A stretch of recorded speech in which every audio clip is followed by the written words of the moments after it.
Okay.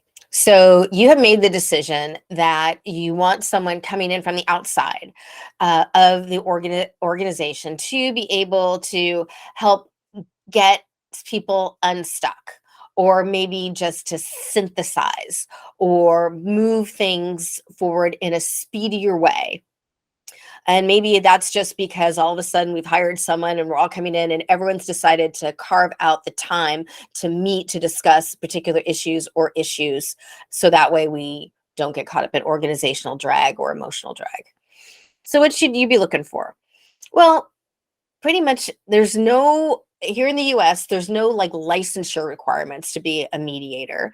If you want to be something in like a formal arbitrator under the court systems, there are, but pretty much anyone can mediate. So what are you looking for? Well, kind of ask yourself and ask the group, do we need someone with like content area expertise? Like if you're in real estate or in IT or in environmental stuff, is the nature of the dispute or the nature of the conversation such that you really want someone to have some background knowledge in that area?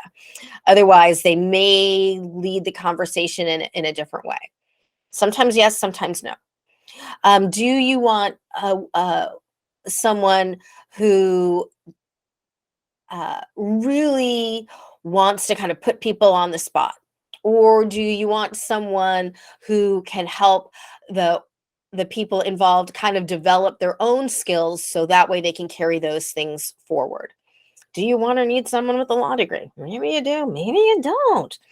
So just think about if you're looking for someone to come in either to kind of mediate or facilitate, what are you looking for? What are the dynamics of the group or the problem that there may need to be a deeper level of expertise?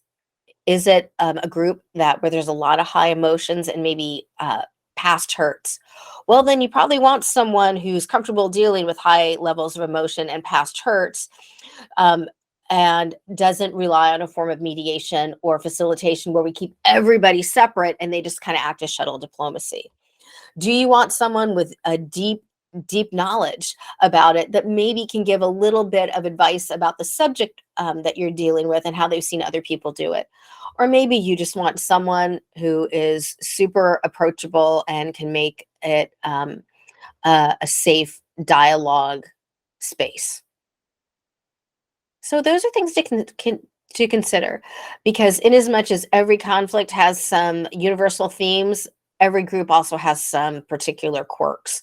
So as you're looking around, asking questions, telling about the background, what's their approach, how comfortable are you with levels of emotion, how do you deal with high levels of emotion? How do you engage the people in the process so that way they actually follow through with what we want them to follow through with? Questions to consider, things to look for, so that way you are a more um, confident consumer of the services. All right. So, mediation, facilitation, facilitator. Decide who you are, what you're looking for, and what the group needs.